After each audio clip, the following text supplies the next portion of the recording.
ყოფებით საგარეჯოს რაიონის სოფელ თოხლიაურში. გვაქვს კაცთელის ჯიში, ჰექტარი და 8000-ზე გაშენებული. მიდის წარმატებით კრეფა. ნელ-ნელა ვარ ვითარებთ რაოდენობას. ეს არის უიტყვიან ევროტიმის მეტი დამსახურება. 4 წელს უკან დავიწყე მე ევროტიმის შეტანა. დავიწყე 150 კილოთი. შემდეგ შევიტანე 200, 250.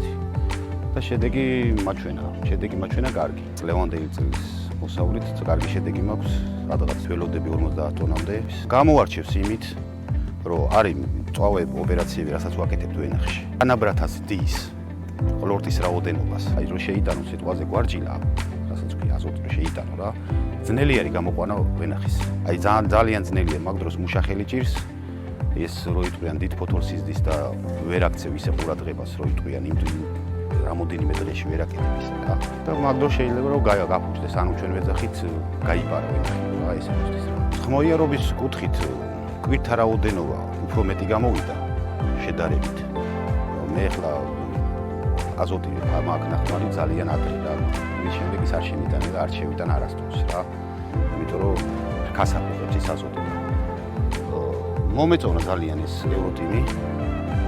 შაქრიანობა მიწია. რაც ყველაზე ძალიან გვაინტერესებს, შაქრის აწევა, რაოდენობა აწია. თავარი რაც არის, რო იტყვიან, რაც გვაინტერესებს ყველას რა. ყველა ფერმერს და ყველა მევენახეს აინტერესებს, რომ რაოდენობა აწიოს და შაქარი აგიწიოს. რაც დავიწყე ევროტიმის გამოყენება, მის შემდეგ რა ვიცი, მტევანი უფრო დიდია, მარცვალი უფრო და მსხვილი არის, თქვენ თუნდაც ატყობთ მარცვლის სისხლს და წონასაც მეც ვიღებ.